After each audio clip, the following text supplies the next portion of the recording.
అధికారంలో ఉన్నన్ని రోజులు ఎక్కడ నిరుద్యోగుల సమస్యలున్నా, ఎక్కడ విద్యార్థుల సమస్యలున్నా హేళనగా మాట్లాడుతూ, వ్యంగ్యంగా మాట్లాడుతూ, వెటకారంగా మాట్లాడుతూ ఏ రోజు కూడా విద్యార్థులని, యువకులని, నిరుద్యోగులని పట్టించుకున్న దాఖలాలు లేవు.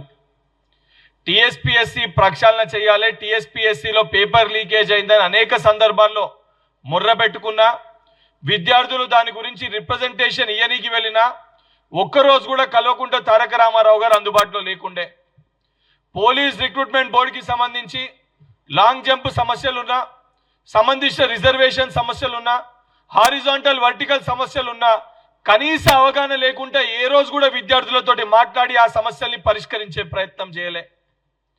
ఏదైతే సంబంధించి నోటిఫికేషన్ ఇచ్చినట్టే ఇచ్చి ఆ నోటిఫికేషన్లకు సంబంధించి ఉద్యోగాలు నియమించకుండా, ఉద్యోగాలు ఇవ్వకుండా నిరుద్యోగుల జీవితాలతో చెలగాటమాడుకొని అనేక మంది నిరుద్యోగులని జీవితాల్ని పొట్టన పెట్టుకున్న ఘనత కల్వకుంట్ల తారక రామారావు గారి బీఆర్ఎస్ ప్రభుత్వానిది.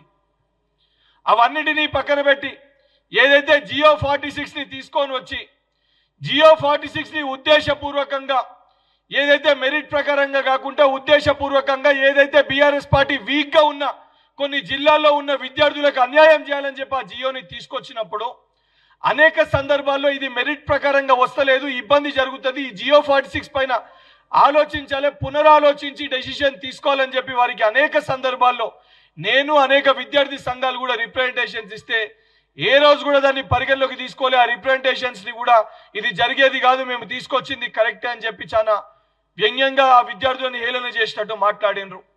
సరే, ఇవన్నీ పక్కన పెట్టి జియో 46 పైన విద్యార్థులకు అన్యాయం జరుగుతుంది, దానిపైన ఏదైతే సంబంధించి విద్యార్థుల మధ్యలో కొట్లాట పెట్టకుండా స్పష్టత ఇయ్యాలి విద్యార్థులకు అని చెప్పి మొదటికెళ్ళి కూడా మా పిసిసి అధ్యక్షులు రేవంత్ రెడ్డి గారు కానీ, సిఎల్పి నాయకులు బట్టి విక్రమార్క కానీ, శ్రీధర్ బాబు గారు కానివ్వని, కోమటిరెడ్డి వెంకటరెడ్డి గారు, కాంగ్రెస్ పార్టీ నాయకులు, మేమందరం కూడా సంపూర్ణంగా ఈ సమస్యని పరిష్కరించాలని చెప్పి మొట్టమొదటి రోజుకెళ్ళి కూడా ఈ సమస్య లేవనెత్తిన రోజుకెళ్ళి, సమస్య బయటికి వచ్చిన రోజుకెళ్ళి చిత్తశుద్ధితోటి ఆ ప్రతి ఒక్క నిరుద్యోగి కూడా, ప్రతి ఒక్క యువకునికి భరోసా కల్పించి ఎవరు కూడా అధైర్యపడకండి, తప్పనిసరిగా ప్రతి ఒక్కరు కూడా సముచిత న్యాయం కలుగుతుందని చెప్పి మేము భరోసా కల్పిస్తే ఉద్దేశపూర్వకంగా ప్రభుత్వం వెళ్ళిపోయే 3 రోజుల ముందు ఏదైతే ఫైనల్ లిస్ట్ పెట్టేసి, సెలక్షన్ లిస్ట్ పెట్టేసి ఆ జియో 46ని రేపు పొద్దున కాంగ్రెస్ ప్రభుత్వం ఏర్పడ్డా ఇమీడియట్గా క్యాన్సిల్ చేస్తే సెలెక్ట్ అయిన విద్యార్థులు, దాని తర్వాత జియో 46 వలన లాభపడే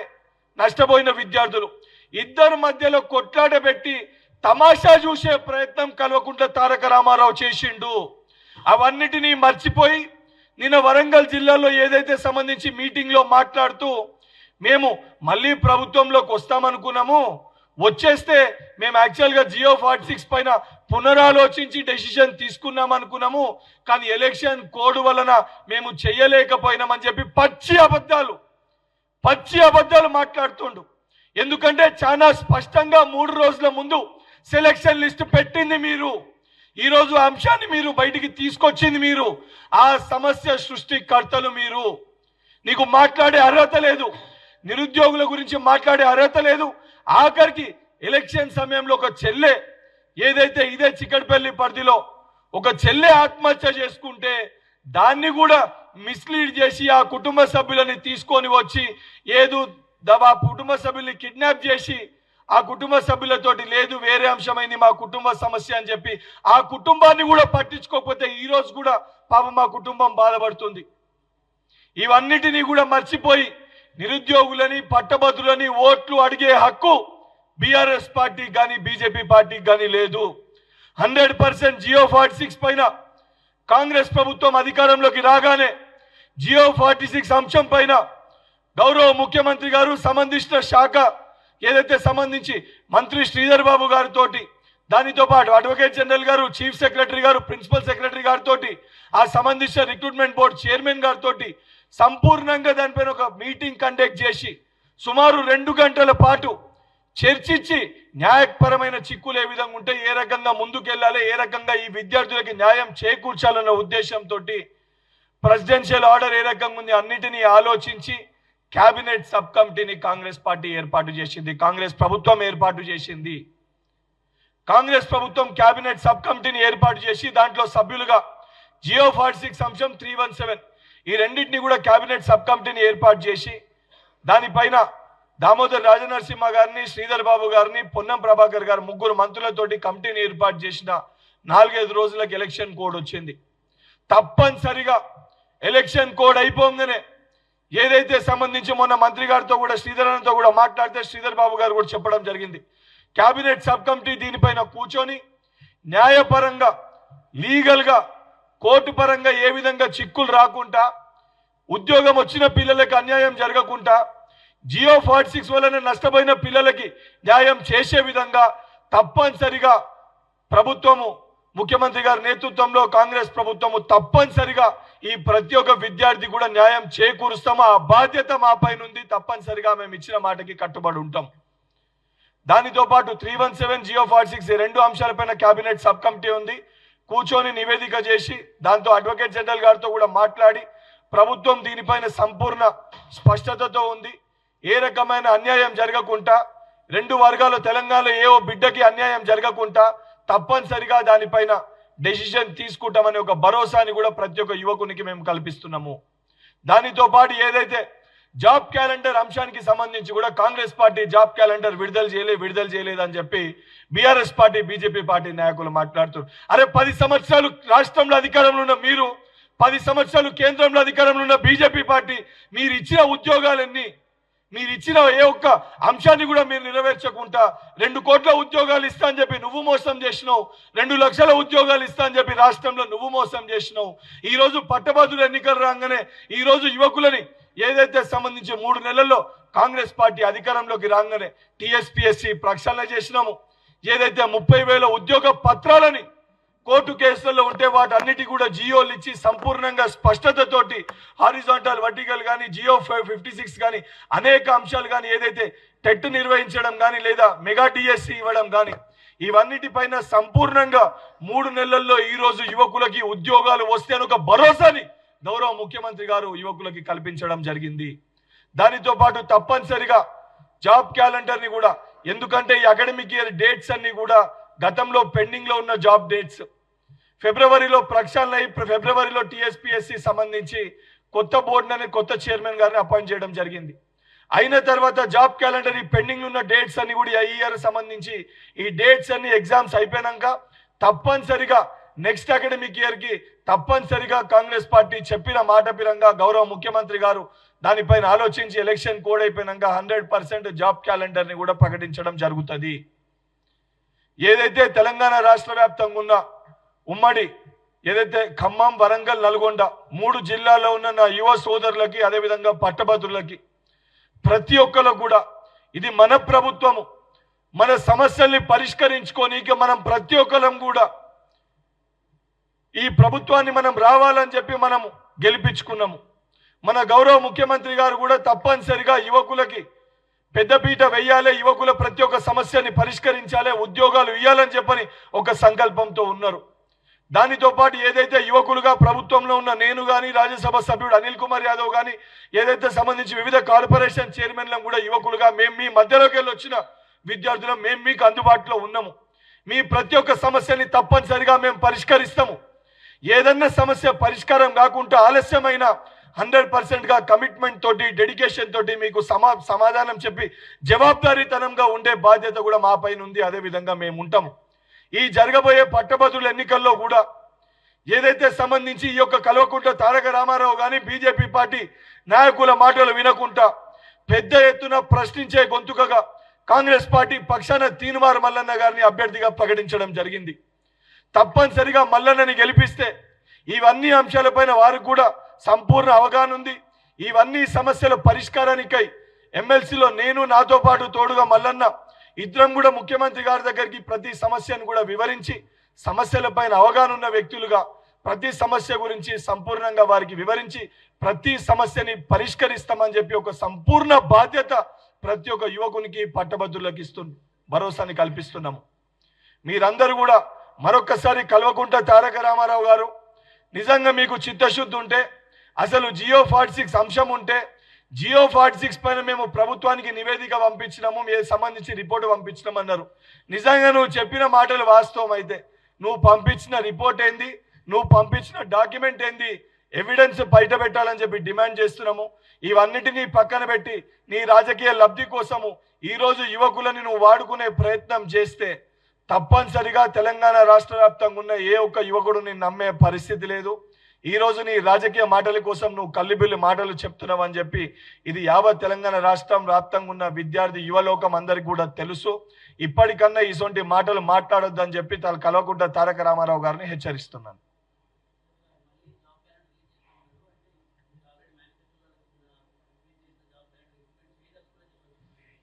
జాబ్ క్యాలెండర్ని ఆ డేట్లో సంబంధించి అవే డేట్స్ తోటి ప్రకటించడం జరుగుతుంది. అఫీషియల్గా గవర్నమెంట్ ఇంటికి వెళ్ళి మేనిఫెస్టోలో పెట్టడం వేరే, అఫీషియల్గా గవర్నమెంట్కి వెళ్ళి దాన్ని ప్రకటించడం వేరే.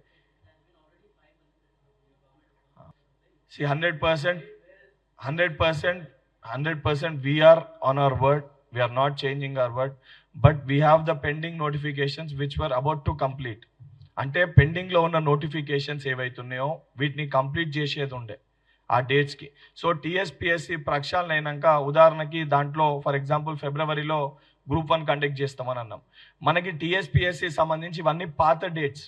ఈ పాత డేట్స్లో ఉన్నాయి. కంప్లీట్ చేసినాక మీరు అన్నట్టు కాంగ్రెస్ పార్టీ మేనిఫెస్టోలో ఏ డేట్స్ అయితే ఉన్నాయో డేట్ ప్రకారంగా కాకుండా పలానా మంత్ పలానా వీక్ పలానా జాబ్ కండక్ట్ చేస్తారని 100% 9 రిక్రూట్మెంట్ బోర్డ్స్కి వెళ్ళి ఎలక్షన్ కోడ్ అయిపోయినాక రిపోర్ట్ తెప్పించుకొని చెప్పిన విధంగా నెక్స్ట్ ఇయర్కి వెళ్ళి జాబ్ క్యాలెండర్ ప్రకారం నోటిఫికేషన్స్ ఇవ్వడం జరుగుతుంది, ఉద్యోగాలు కూడా నింపడం జరుగుతుంది. మేము ఏ ఒక్క నోటిఫికేషన్ రిలీజ్ చేయలేదని చెప్పి మీరు అంటారు. అదే చెప్తున్నాను, ఈరోజు ఉద్యోగ నోటిఫికేషన్ రిలీజ్ చేయడం ఒకటే ప్రభుత్వ బాధ్యత కాదు. నోటిఫికేషన్లు ఇస్తామని చెప్పి బీఆర్ఎస్ పార్టీ 10 సంవత్సరాలకు వెళ్ళి 2 లక్షల ఉద్యోగాలు నింపుతామని చెప్పి నోటిఫికేషన్లు ఇచ్చి ఆఖరికి దిగజారిపోయి ఆ ఉద్యోగాలు కూడా అమ్ముకునే ప్రయత్నం చేసి పేపర్ లీకేజ్ ఏ పరిస్థితి అయిందో టీఎస్పీఎస్సీ మనం చూసినాం. ఆ నమ్మకాన్ని కోల్పోతే ఉన్న నోటిఫికేషన్ సంబంధించి అడిషనల్గా గ్రూప్ 1లో పోస్ట్ యాడ్ చేసి ఇవ్వడం జరిగింది. గ్రూప్ 2 గ్రూప్ 3కి సంబంధించి కూడా సంబంధించిన డిపార్ట్మెంట్స్కి ఎన్ని వేకెన్సీస్ ఉన్నాయి ఎలక్షన్స్ కోడ్ బిఫోరే పంపడం జరిగింది. దానిపైన కూడా 100% యాడ్ చేసి సంపూర్ణంగా మేము ఇచ్చిన మాటకి మేము కట్టుబడి ఉన్నాము, మేము ఇస్తాము. 100% వేస్తారు. ఈరోజు ఏదైతే సంబంధించి ప్రతి ఒక్కరు కూడా 30,000 ఉద్యోగాలు వాళ్ళు ఇచ్చినాయి నోటిఫికేషన్ ఇస్తే ఉద్యోగం ఇచ్చినట్టు కాదు.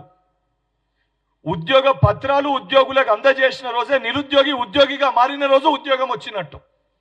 బీఆర్ఎస్ పార్టీ ఒక చేతితోటి అన్నం పెట్టినట్టు పెట్టే ఇంకో చేతితోటి పళ్ళాన్ని గుంజుకుంది. ఈరోజు ఆ బోర్డు పైనే నమ్మకాన్ని కోల్పోయే విధంగా తీసుకొచ్చింది.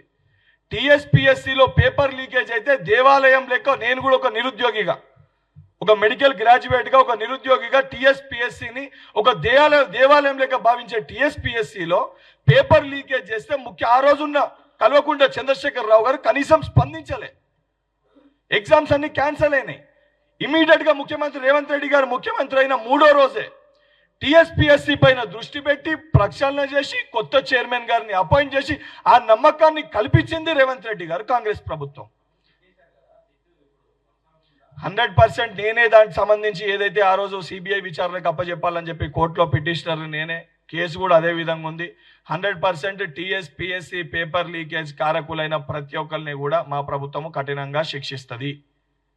కఠినంగా శిక్షించి రేపొద్దున ఇంకొకరు అటువంటి చర్యలకి పాల్పడితే శిక్ష ఏ విధంగా ఉంటుంది ఆ భయాన్ని కూడా మా గౌరవ ముఖ్యమంత్రి గారు చూపించడం జరుగుతుంది.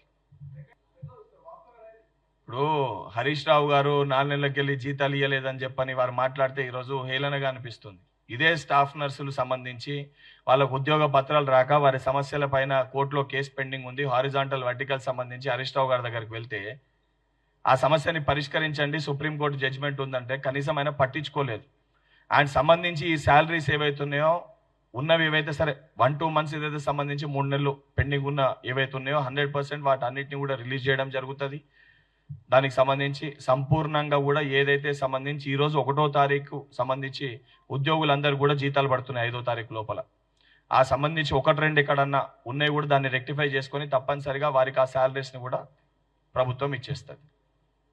దాని గురించి అదే చెప్తున్నాను కదా, దాని ప్రాబ్లమ్స్ ఏమున్నాయి తెలియక కేవలం ఈరోజు ఏంటంటే బీఆర్ఎస్ పార్టీ హరీష్ రావు గారు కేటీఆర్ గారు ఏది మాట్లాడి కూడా లేకుండా అంటే ఏ మాట్లాడే అంశం లేకపోతే ఏదో తీసుకురావాలని చెప్పని లేని సమస్యని ఉన్నదిగా సృష్టించి అసలు జియో 46 సమస్యను సృష్టించిందే వారు. కల్వకుంట్ల తారక రామారావు ఆయన గురించి మాట్లాడుతుండు.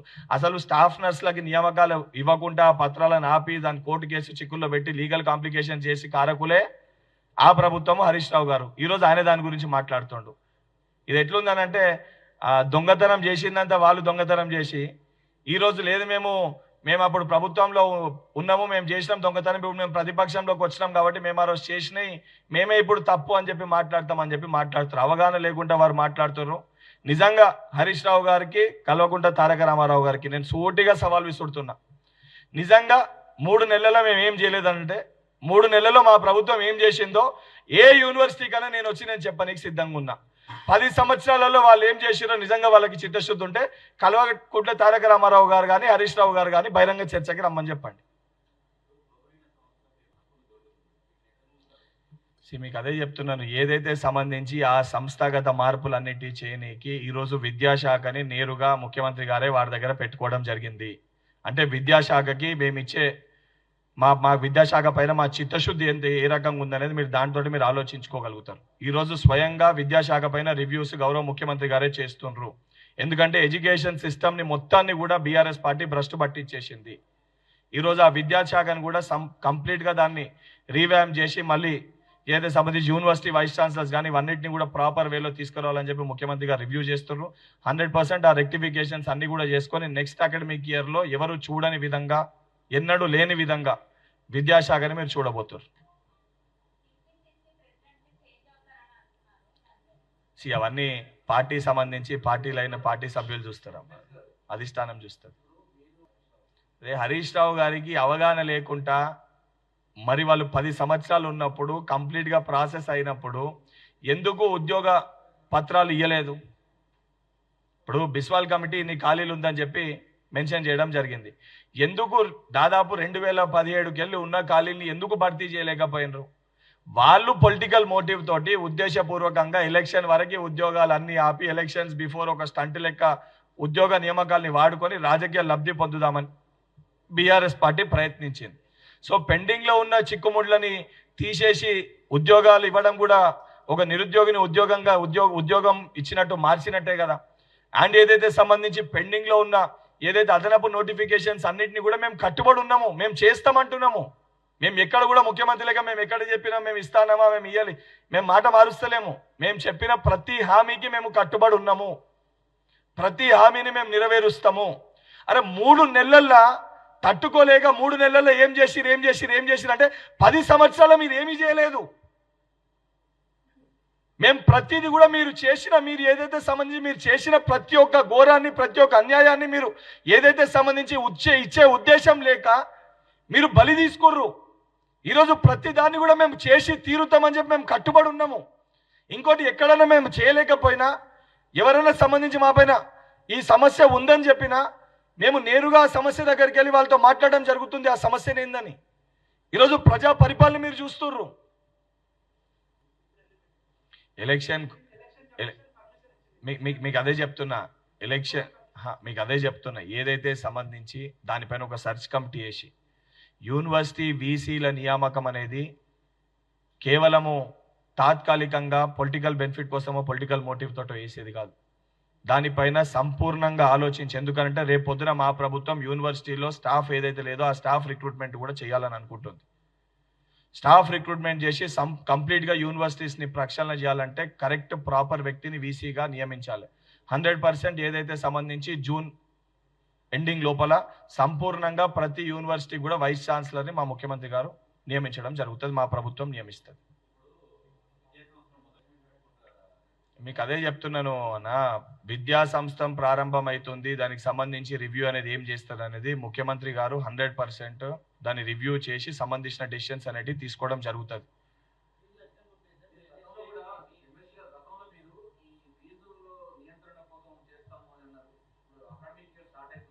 ఫీ రెగ్యులేషన్ కమిటీ కూడా అవన్నీ మీకు అదే చెప్తున్నాను. మీకు అవన్నీ కూడా ఎలక్షన్ కోడ్ అయిపోయినాక మీకు వాటి అన్నిటిపైన కూడా కమిటీలు వస్తాయి. 100% వాటి అన్నిటిపైన చర్యలు తీసుకోవడం జరుగుతుంది. అన్న ఒక్కొక్కరు అడిగితే చెప్పొస్తుంది.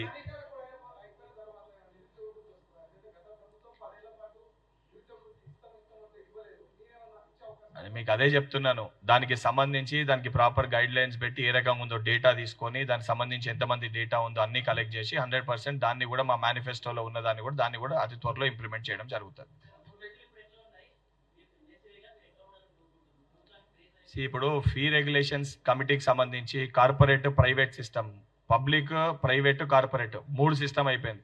ఈ కార్పొరేట్ సంస్థ అనేది ఉంది కాబట్టి ఈ ప్రాబ్లం అనేది ఉంది. సో కార్పొరేట్ని కూడా దాని ఫీజులు ఏదైతే సంబంధించి ఏరియా వైజ్గా టెక్నికల్గా ఏదైతే సంబంధించి అక్కడ ఉన్న ఏరియా వైజ్గా వాళ్ళకున్న ఇన్ఫ్రాస్ట్రక్చర్ వైజ్గా కొత్త కమిటీని ఏర్పాటు చేసి దానికి సంబంధించి ఏదైతే సంబంధించి ప్రిన్సిపల్ సెక్రటరీ వారు అంటే ముఖ్యమంత్రి గారు ప్రిన్సిపల్ సెక్రటరీ గారు డెసిషన్ తీసుకొని ఆ ఫీ రెగ్యులేషన్ కమిటీని కూడా గతంలో ఏ రకంగా ఉంటుందో దాన్ని ప్రాపర్ విధంగా ఇంప్లిమెంట్ అయ్యే విధంగా ఆ ఫీ రెగ్యులేషన్ కూడా ఇంప్లిమెంట్ అయ్యే విధంగా ఈ ప్రభుత్వం చూస్తుంది. మీకు అదే చెప్తున్నా, ఎన్ఎస్ఐగా ఫీజు నాకు ఎట్లుండాలి ఏంది అనేది అది నేను సంబంధించి ఎన్ఎస్ఐ రాష్ట్ర అధ్యక్షునిగా గౌరవ ముఖ్యమంత్రి గారికి రిప్రజెంటేషన్ ఇస్తా. ఆ సంబంధించిన కాపీని కూడా ప్రెస్ కూడా రిలీజ్ చేస్తా ఇచ్చిన రోజు.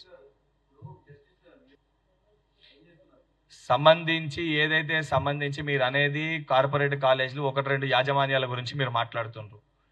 ఎక్కడ కండక్ట్ చేస్తారో ఆ సంబంధించిన ఆ కాలేజ్ యాజమాన్యాల పైన ఏదైతే మీడియాగా మీరు దాన్ని చూపించి లేదు ఇక్కడ రన్ అవుతున్నాయి అని చెప్పి 100% ఇస్తే 100% ఒక ఎమ్మెల్సీగా నేను ప్రభుత్వంలో ఉన్నా కాబట్టి ఆ ప్రభుత్వంలో ఉన్న ఒక ఎమ్మెల్సీగా నేను సంబంధించిన ప్రిన్సిపల్ సెక్రటరీ గారితో ఇవాళ మార్నింగ్ కూడా మాట్లాడడం జరిగింది. ఎక్కడైతే రన్ అవుతున్నాయో వాటిని ఇమీడియట్గా వాటిపైన చర్యలు తీసుకోమని.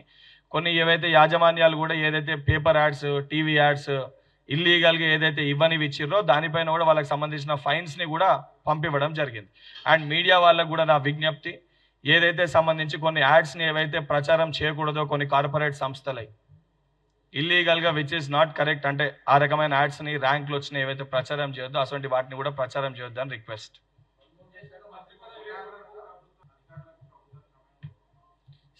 ఏదన్నా కూడా సిస్టమ్ ట్రాక్లో పడాలంటే రివ్యూ చేసి ఎక్కడేముందో ఆ దొంగలు ఎక్కడెక్కడ ఏమేమి చేసిరో అవన్నిటినీ ప్రాపర్గా చేయాలంటే టైం పడుతుంది. అండ్ ఎక్కడైతే తప్పు జరిగిందో ఆ తప్పు చేసిన వ్యక్తి పైన చర్యలు తీసుకుంటే ఇంకొకసారి తప్పు జరగకుండా ఉంటుంది. గత ప్రభుత్వంలో అది లోపించింది. పేపర్ వాల్యుయేషన్ తప్పు జరిగినప్పుడు ఎక్కడ జరిగింది అనేది ఆ తప్పుని చూసి ఆ తప్పు చేసిన వ్యక్తి పైన చర్యలు తీసుకోవాలి. గత ప్రభుత్వం ఏంటంటే తప్పు చేసిన వ్యక్తుల్ని వెనకేసుకొని వచ్చింది. కానీ ఈ ప్రభుత్వం తప్పు ఎక్కడ జరిగినా అక్కడ చర్యలు తీసుకొని ఆ సంబంధించిన వాళ్ళపైన ఇమీడియట్గా యాక్షన్ అనేది తీసుకున్నప్పుడు ఏంటంటే ఇంకోళ్ళు తప్పు చేయకుండా ఉంటుంది. తప్పనిసరిగా మా ప్రభుత్వం ఆ చర్యలు తీసుకుంటుంది. ఉదాహరణకి గత ప్రభుత్వంలో ఫుడ్ పాయిజన్ ఇన్సిడెంట్స్ అయితే ఎక్కడ కూడా ఏ హాస్టల్ వార్డెన్ని కానీ ఎవరిపైన చర్యలు తీసుకోలేదు. కానీ ఈ ప్రభుత్వంలో భువనగిరిలో కానీ ఎక్కడ ఫుడ్ పాయిజన్ ఇన్సిడెంట్స్ ఎక్కడెక్కడ అయినాయో ఆ సంబంధించిన ఇన్ఛార్జ్లో ఉన్న వ్యక్తులపైన ఇమీడియట్గా యాక్షన్ తీసుకొని సస్పెండ్ చేయడం జరిగింది. సో దీనివల్ల ఏమవుతుందంటే సమస్య ఇంకొక చోట రాకుండా అక్కడ ఉన్న వ్యక్తులు ఎవరైతే సంబంధించిన వ్యక్తులు ఉంటారో ఒళ్ళు దగ్గర పెట్టుకొని పనిచేస్తారు. అది ప్రభుత్వం చర్యలు తీసుకోవాలి. గత ప్రభుత్వం తీసుకోలేదు కాబట్టి అవి రిపీటెడ్గా రిపీట్ అయినాయి. ఎందుకనంటే పేపర్ దిద్దేది మనం పోయి దిద్దాం కదా, అది రివ్యూ చేసేది డైరెక్ట్ ముఖ్యమంత్రి గారికి ఆడ రివ్యూ చేయరు కదా. సో ఎక్కడైతే తప్పు జరిగిందో ఆ తప్పు చేసిన వ్యక్తి పైన చర్యలు తీసుకునే బాధ్యత ప్రభుత్వం పైన ఉంటుంది, తీసుకుంటారు. అన్న మా స్థాయి ఏదైతుందో నేను పార్టీ ఒక కార్యకర్తగా మా స్థాయికి సంబంధించిన ఆ క్వశ్చన్స్ ఏవైతున్నాయో ఎడ్యుకేషన్ రిలేటెడ్ మేము ఇచ్చిన హామీలు ఏవైతున్నాయో మా మేనిఫెస్టో ఉందో ఆ అంశానికి కన్ఫైన్ అయిన ఇష్యూస్ అయితే మటుకు నేను మాట్లాడగలుగుతున్నాను. 100% నియంత్రణ అనేది వచ్చినప్పుడు ప్రతి దానిపైన కూడా తీసుకోవడం జరుగుతుంది.